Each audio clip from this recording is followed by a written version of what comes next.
Estou pensando. A gente tinha começado com aquela coisa do Git, aí eu expliquei como é que colocava um arquivo, dei um git add. E se a gente olhar aqui, git log, aí tá lá o arquivo. Aí mostra o autor, né? Sou eu. O dia. E também mostra esse hashtag que eu tinha explicado, que é como se fosse o identificador. É como se fosse, é foda, né? Mas é o identificador do commit. Esse foi meu primeiro commit, né? Então, quando a gente tinha começado, tinha dado lá git init. Até vou dar um git init aqui pra ver o que acontece. Reinicializou? What the fuck? Git status. Não. Continua a mesma coisa. Se eu dar um git init. Aí eu coloquei que eu adicionei meu nome. Agora, se eu dar um git... isso é legal. Git diff. Você vê, por exemplo, pegar o mal.txt, ele vai mostrar para mim especificamente o que mudou nesse arquivo. As linhas verdes, com esse maisinho aqui, ó, você vê que foi adicionado uma linha nova e foi adicionado, um ponte preta aqui. Beleza? Então tá. Para mim adicionar isso no projeto, eu vou ter que fazer assim, ó, git add e o nome do arquivo. Se eu dissesse git add ponto, como tem só um arquivo, ó, você dá git status, você vai ver. Status. Aí ele vai mostrar para você, ó, era esse arquivo aqui. Aliás, é esse arquivo aqui que você tem. Inclusive ele te diz algumas coisas, ó, se você der git add, ó, ele vai atualizar o que vai ser comitado. Se você der um git restore, ele vai, digamos assim, remover esse arquivo. Isso é interessante, o restore realmente dá um restore. Se eu pegar aqui, por exemplo, git restore no mal, né? mal.txt. Agora, se a gente dá um git status, eu der um git diff no mal também. Master não, calma. Normalmente quando aparece essas telas preta aí, que não rola, quer dizer, rola, que não sai, tá lá escrito, se apertar Q. Q seria isso aqui, né? Quit, em inglês. Pra sair. Daí, a questão é, bom, e a mudança? Já não existe mais, né? Se eu der o git status, não tem nada pra commitar, ó, nothing to commit, working tree clean. Tá bem. A árvore do projeto tá limpa. Vamos fazer de novo? Então, eu tinha feito um esquema tipo echo. E aí eu tinha colocado esse /n aqui. Vou colocar não. Aí, tipo assim, agora eu escrevi só o time Ponte Preta no mal. Inclusive era interessante, né? O git status. Olha lá, ó. Git diff. Beleza, então eu coloquei uma nova linha, né? Em vez de duas linhas, como antes. Então vocês viram que é possível você dar esses dois comandos, tanto o add para continuar adicionando coisas, quanto o restore para ele voltar ao normal. É tipo um do, undo, tipo fazer e desfazer, sei lá como é que fala isso. Faz tanto tempo que eu não uso o Word na minha vida que eu não sei nem mais como é que é. Então tá, a gente tem o nosso único arquivinho aqui. Então, o que dá para perceber é que ele vai guardando cada uma das suas mudanças. Agora, se eu quisesse de fato, eu não guardei a mudança, hein? Ó, o status Theodore, ele ainda não foi adicionado ao projeto. Eu tenho que adicionar essa nova linha no projeto. Então, git add o quê? Eu posso adicionar via ponto. O que significa ponto? Ponto é a pasta atual. Se você fizer, por exemplo, change director para ponto, você vai ficar no mesmo lugar. Se você fizer para 2 pontos, você vai para a pasta anterior. E isso é um jeito de você andar. Inclusive tem um outro que é o menos, né? Se você der cd menos, você vai para a pasta que você estava. Então, se eu ficar dando cd menos no loop infinito, eu fico indo e voltando de uma pasta que eu estava. Isso começa a ficar legal quando você começa a ir para uns lugares meio louco. Tipo, eu estou em development, eu quero ir para, sei lá, vamos pegar aqui um caminho interessante. Eu quero ir para barra, tem bin? Tem barra bin. Eu quero ir para barra bin. Barra bin, certo? Agora eu quero voltar para a pasta desenvolvimento, que é onde eu tava, ó. Você vê que se eu der um PW dele, vai mostrar que é /bin. Então, tipo, se eu quisesse ir para lá e digitar todo o path, eu ia ter que colocar /bin, que é a raiz, né, do meu sistema operacional, o root, que o bagulho aqui é roots, né, mano? Então, palhaçada. Aí, tipo, o users, né, que é o meu usuário, cabelo, e aí eu ia pra development. Yeah, baby. Aí, tipo, você entra em development e aí você vai estar no mesmo lugar. Você viu tanto que eu tive que digitar? Pô, né, mano? Dá um CD menos. Voltou pra development. Ó, PWD. Maravilha, né? Eu adoro linha de comando por causa disso, velho. Facilita pra caralho a vida. Aí, tipo... O que a gente tava falando mesmo? Projeto? Projeto. Projeto Git. Voltando aqui, né? 2 horas pra explicar os bagulho, né? Aí.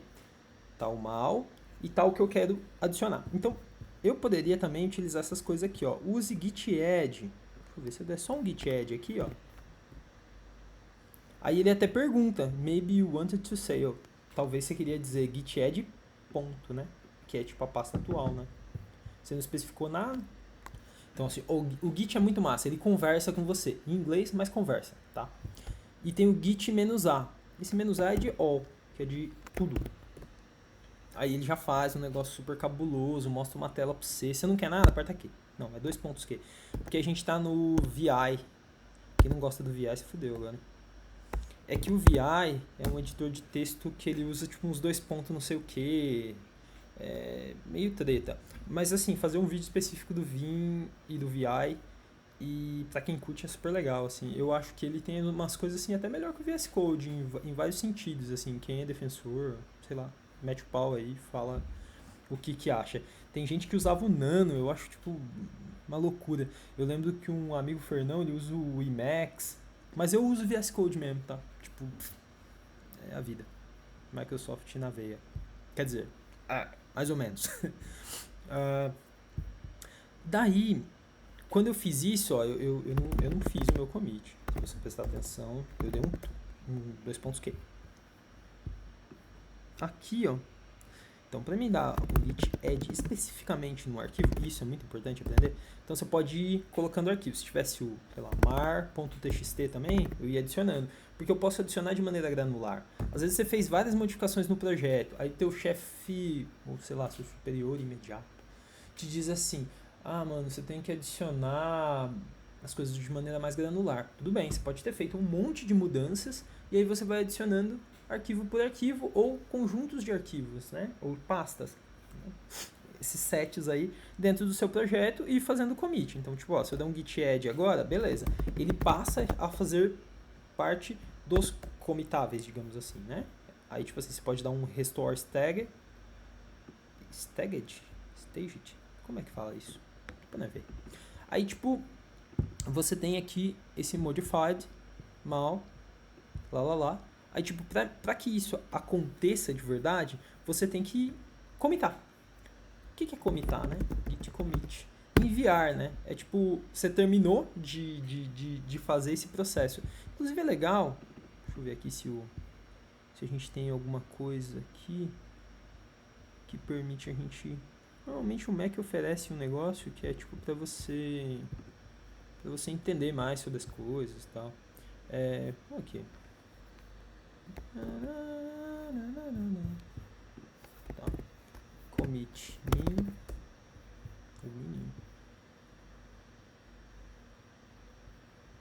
Acho que não, né?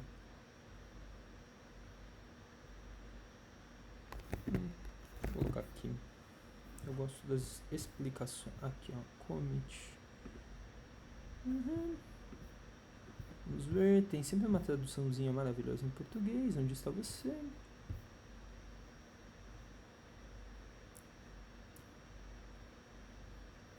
Transferir alguma coisa para. Tá? Então é isso. A gente vai enviar. De certa forma a gente transfere. Então o commit, ele tem também a possibilidade de você fazer um "-a" ou um "-m". Como a gente viu, quando a gente faz o "-a", ele já abre um editor e a gente vai lá e digita qual é o nosso commit. No "-m" é mais simples, você já digita a mensagem aqui. Por exemplo, adicionando, sei lá. Novo, adicionando time de futebol. Tá, poderia ser assim. Então, a gente vai alterando, atualizando, inserindo coisas no nosso arquivo, e isso vai sendo, usar aí uma palavra meio English, misturada com português, traqueada, é foda, né? Vai ficando no nosso histórico, tá? Então isso vai aparecendo aqui no nosso histórico de uma maneira que você consegue rastrear as modificações, inclusive saber quem fez a modificação, quando fez a modificação e qual foi a modificação, que isso é massa. E você também pode não só olhar para o histórico e entender o que está acontecendo, você pode ir e voltar nesse histórico. Então, tipo assim, agora eu acabei de fazer essa mudança, né? Eu estou em master e a minha posição aqui, quando eu olho, ó, o head, a cabeça do meu projeto está apontado para master. Beleza? Então, nesse sentido, já fica bem claro que eu estou neste commit. Eu estou apontado para esse. Mas se eu quisesse vir para esse, beleza, vamos para esse aí, ó. Então, git, checkout e o número do commit. Não precisa de ser inteiro, tá? Eu copio inteiro porque tá lá, né? Sei lá quanto que precisa de ser, se é metade, se é mais da metade, então pega inteiro. Aí, o que ele fez? Ó, você vê que aqui já não aparece master. Aqui aparece parte do começo. Ó, você vê que talvez fosse suficiente 72BD D78, ou seja, 7 letrinhas, númerozinho, sei lá, alfanumérico, isso aqui. Você já estaria lá. Você também pode utilizar esse switch-c, ó, e colocar um nome para esse branch. Aí entra naquela história, né? O que é branch? Branch é isso aqui, ó. Então você está aqui, eu estou no master, certo? Aí, se eu quisesse, eu poderia fazer um branch, ou seja, um ramo, que se chama develop, que é desenvolvimento. Master é mestre. Inclusive, estão questionando um pouco isso já, porque master está como para slave, né? E slave é escravo. Então, mestre escravo, então estão mais como, acho que é worker e alguma outra coisa. Mas, enfim, eu acho que é importante a computação e também se atualizando, né? Pensando aí a questão dos nomes. Inclusive, né, a gente fala tanto da importância de escolher bons nomes, isso ajuda inclusive na leitura do código. Eu acho que também retirar os nomes que trazem certo preconceito ou certa relação desigual pode ser interessante. Claro, a gente entende que o master aqui não é vamos dizer assim, um capitão do mato, um fazendeiro da idade média, sei lá, do Brasil colônia, tá? A questão aqui eu acho que é que como carrega essas informações, esses traços, não é legal usar o nome e pode ser interessante deixar ele de lado. Mas enfim, não me provoca nenhum problema esse nome hoje master se ele estiver desvinculado da palavra slave. Aqui a gente tem do master para o develop você tem um branch. Agora, se você for aqui do master para o hotfix, você vê que é esse troço, hotfix? Então, hotfix é aquele negócio lá, o cara te liga e fala assim, mano, era para aparecer todas, não era para aparecer todas as cidades ali, tem um filtro. Aí você fala, filtro? É mesmo? Tem um filtro. Então você tem que consertar isso aí meio que urgente. Putz, cara, é mesmo, tá lá você sabadão, com a geladinha na mão, e o cara te dá esse toque, mano, você tem que consertar isso aí. O que você vai fazer? Vai consertar. Então, esse conserto que você vai fazer provavelmente vai ser isso aqui, um hotfix. É uma correção muito rapidinha ali, ó. Que é válida, às vezes é uma string, que tipo, putz, a string não tá aparecendo, sei lá. Ou a string precisa de ser corrigida, era pra estar no plural, tá no singular. Esse tipo de coisa. Então, hotfix normalmente é isso aí. Mas você separa ali um branchzinho e faz essa hotfix. Você também pode cair numa situação do tipo, o seu chefe, ou sei lá, o designer, ou alguém, tem uma ideia fenomenal de uma nova feature. Ou seja, de uma nova funcionalidade. Não é um bug. Sim, pode ser um bug? Não. Aqui neste caso, não, especificamente não. Você deveria abrir um fix ou alguma coisa do gênero. Fix é consertar. Então, essas features, essas melhorias, elas são normalmente encomendadas lá do backlog, se estiver usando Scrum ou sei lá o que, ou elas estão no projeto, e você vai criando essas features. Aqui no Develop, você vê que também tem novas versões do Develop, ó, enquanto vai sendo feito os merges, né? A gente vai pegar, para fazer um merge, é git, merge, aí você fala o nome do branch que você quer fazer um merge com o seu branch atual, tá? Aí você consegue fazer um merge. Se tiver conflito, você tem que entrar arquivo por arquivo, olhando quais são os problemas que aparecem, né? E você decidir, putz, esse código aqui é melhor pegar o da pessoa que enviou, né? Tipo, o Fristner me enviou, aí eu vou lá, pego o do Fristner. É melhor pegar aqui o meu mesmo, porque o do Fristner não estava certo. Ou então, tem que ser um pouco dos dois. O que o Fristner fez é importante, o que eu fiz é importante, então tem que fazer, aí sim, um merge, um join, juntar os dois códigos. Nesse momento, você vai ter que realmente ler o código e ver quais são as diferenças e onde que se encaixa um por um. Reza para não ter muitos desses, porque às vezes você tem que realmente entrar em contato com o teu amigo e falar assim, cara, o que você fez aqui? E aí, tipo, você vai conseguir descobrir o que é. Daí, aqui, ó, você tem uma volta, tá vendo? Depois que eu abrir o Develop, eu também posso voltar para cá. E o mais interessante, tá vendo esse carinha aqui, ó? Ele não é um nome do branch, ele é uma tag. A gente pode dar tags, a gente pode categorizar cada branch e depois é muito mais fácil de você encontrar esses branches. Isso é bom até para release, ou seja, você vai lançar uma nova versão, aí você bota lá um número. Você viu que, ó, são até o número. Essa é a versão 0.5, versão 1.0, versão 1. E aí essa é a versão que foi final para os caras aqui. Então assim, realmente o Git, o fluxo dele, né, o flow ali dos branches é fundamental e é legal entender isso e ter essa facilidade para utilizar ele. Eu vou dizer que eu sou foda no Git? Não. Assim, o que eu sei é super básico e eu acredito que tem muita gente aí que manda super bem no Git, consegue até fazer imagenzinhas, bolinhas aparecerem na tela.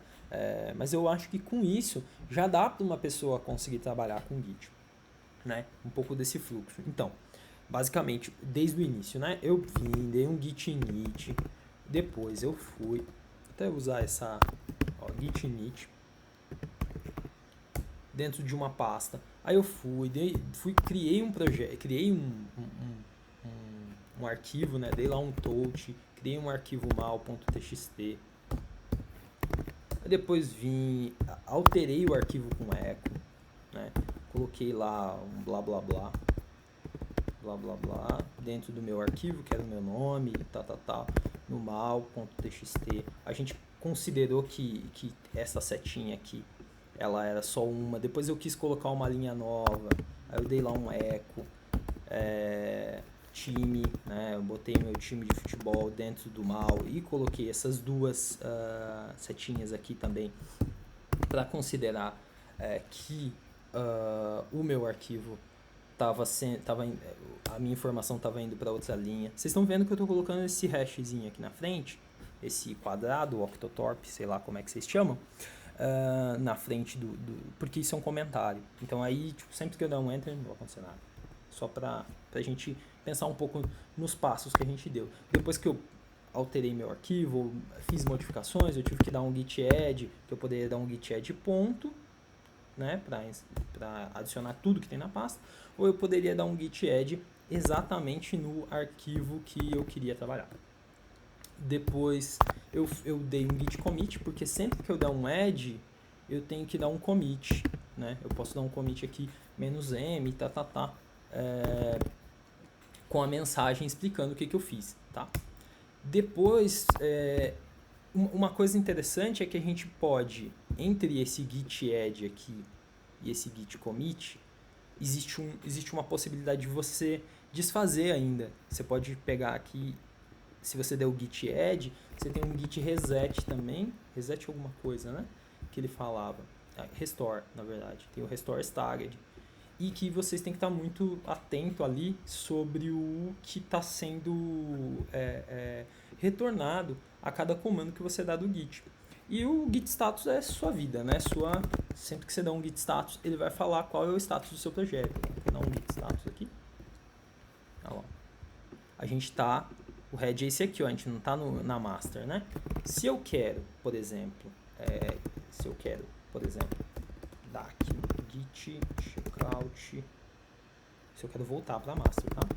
Eu vou sair desse branch aqui, eu posso fazer isso aqui, git checkout master. E se você quisesse criar um novo branch, você poderia também criar um novo branch a partir daqui, ó. Lembra lá do develop? Eu poderia criar um git switch -c e o nome do novo branch. Eu aprendi de outra maneira, tá? Mas vamos lá. Isso aqui eu estou dando um git checkout porque eu vou voltar para o master. Eu não estou criando um novo branch. Eu estou simplesmente saindo desse cara aqui, que não é um branch. Ele é um commit. E eu fui até ele. Né? Eu movi lá naquele git log. E agora eu estou movendo de novo para master. Ó. Voltei para master. O que eu fiz quando eu dei aquele git checkout inicialmente, vindo para esse número? Eu vim para cá. Quando eu dou o git checkout master, eu venho para cá. Vamos fazer de novo? Git checkout desse número aqui. Vamos até pegar uma partezinha dele, ó lá, o 7 que a gente tinha falado. Show, ele vai certinho.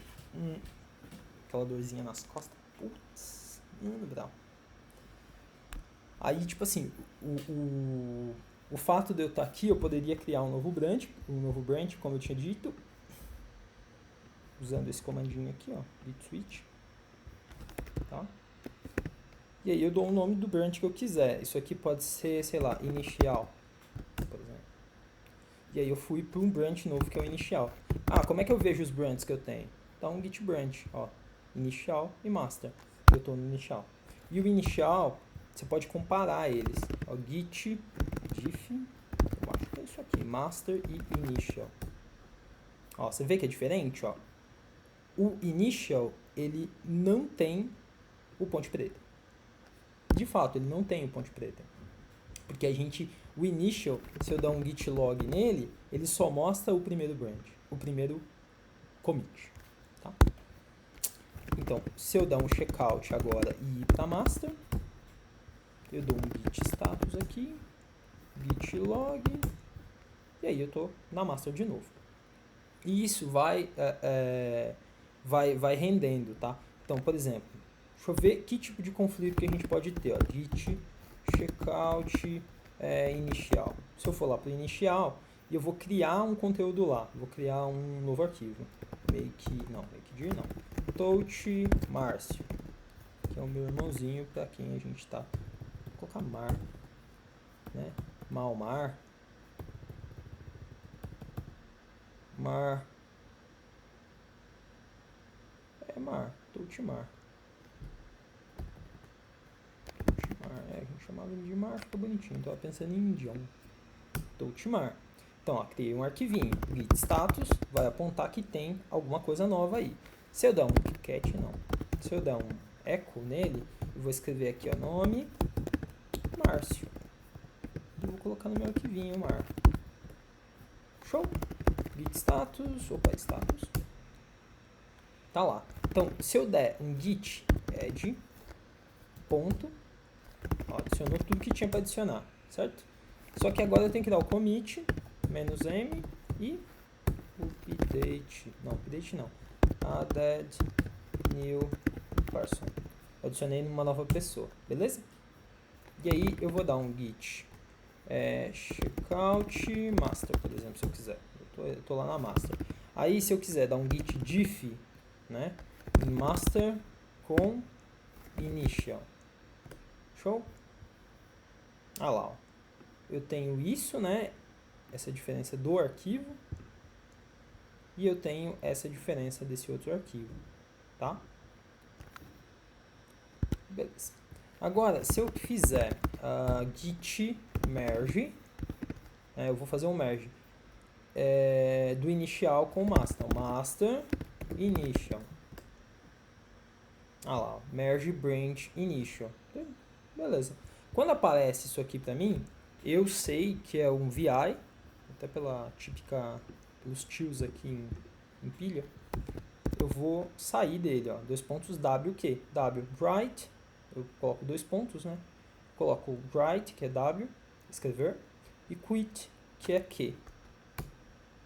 Beleza, saiu, tá feito. Agora, se eu olhar o git log, olha lá, ó, eu vou ver que eu tenho, além do adicionei meu nome, tenho adicionando time de futebol, ele coloca nessa pilha aqui o commit que eu fiz adicionando uma nova pessoa e o merge branch initial, ou seja, ele fez um merge aqui. Lá a gente estava com esse commit, o added new person, em cima desse aqui. Enfim, a gente fez realmente o merge de uma maneira aí, mas fez o merge. Vamos lá. Então, aqui pra gente sair. Então, vocês viram que dá pra gente fazer realmente esses branches. Quando eu fiz aqui o initial, ele é parecido com essa coisa do develop. Eu poderia ter feito um outro branch a partir do develop, que é um feature, e depois fazer um merge, colocar uma tag. Inclusive, uma coisa que as pessoas às vezes não fazem, ou não entendem muito bem, é que, tipo assim, o Git ele não precisa do GitHub, né? Pra viver. Você pode fazer isso via SSH. Por exemplo, se eu tenho um ngrok da vida, o que é um ngrok? Ele é como se fosse um esquema para você conseguir ter um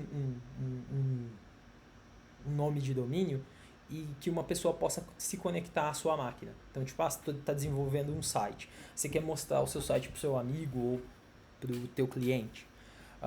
Aí você usa o ngrok e ele vai abrir para você uma conexão com uma porta da sua máquina. A pessoa consegue acessar. Então, tipo assim, você poderia utilizar, sei lá, provavelmente isso daria certo, o ngrok apontando para a porta 22, que é a porta do SSH da sua máquina. E uma pessoa poderia copiar o seu repositório. Ou seja, você não precisa de ter uma conta no GitHub, no GitLab ou no Git sei lá o que, no Bitbucket, para que as pessoas acessem os seus conteúdos produzidos ou seus repositórios. Você poderia disponibilizar seu repositório rapidamente para o seu amigo simplesmente utilizando uma conexão com o ngrok da vida via SSH. E se você tiver IP fixo, você nem precisa do ngrok, porque o seu IP é facilmente encontrado na internet. Isso serve, o ngrok é mais para quem não tem um IP fixo. Eu acho que eu não tenho IP fixo, até porque isso não deve ser muito baratinho, dado algumas questões do IPv4, mas no IPv6 eu acho que não deveria ser caro, porque a quantidade de IPs do IPv6 é muito maior do que a do IPv4. Mas vamos lá. Eu acredito que isso é suficiente para alguém utilizar Git mal e porcamente, mas daria para você avançar muito mais. A ideia, assim, é que eu dei uma estudada um pouco maior no Git para mostrar mais coisas que dá para fazer. Tem coisa que você não falou, Mal? Tem. Por exemplo, tem, sei lá, o git checkout menos b, e aí você pode criar um branch. Eu vou criar um branch aqui. O develop. Develop. Então, ó, eu posso fazer simplesmente assim, ó. Eu acabei de fazer um clone do meu branch atual. Ele é igualzinho. A única coisa que muda é o nome dele. A partir do momento que eu começo a trabalhar, eu posso fazer features novas, que nem ele fez aqui. Aí ele vai se distanciando, ele vai se diferenciando. Então, quanto mais coisas a gente fizer, né? Quanto mais... eu vou colocar aqui nai.txt, que é minha irmã, ela. E agora ele vai passar a ser diferente, né?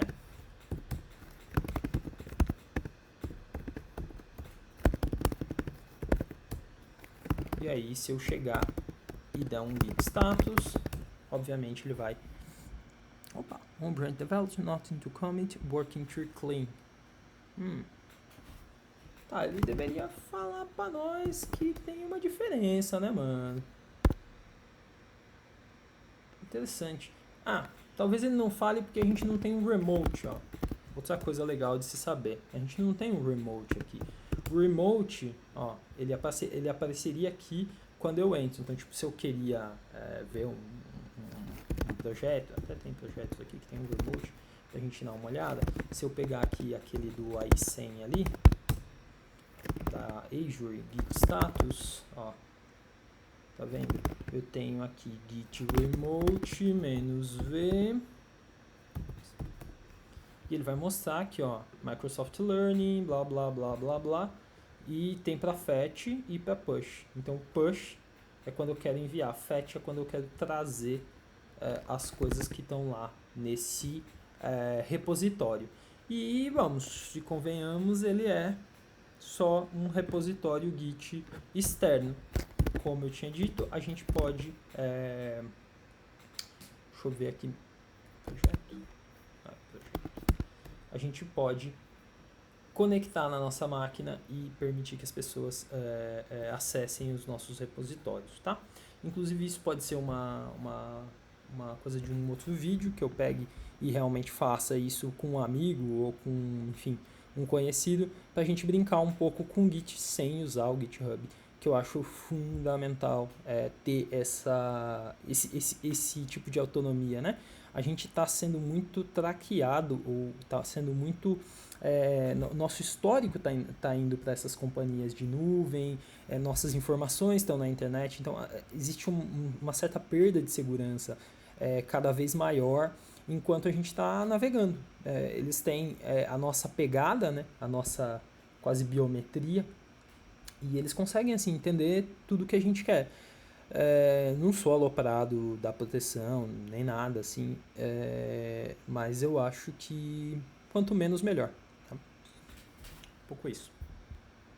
Acho que eu vou ficar por aqui. Deram aí 30 minutos de Git. Acho que o nosso rolê termina por aqui. É isso aí. Valeu, obrigado. Tchau!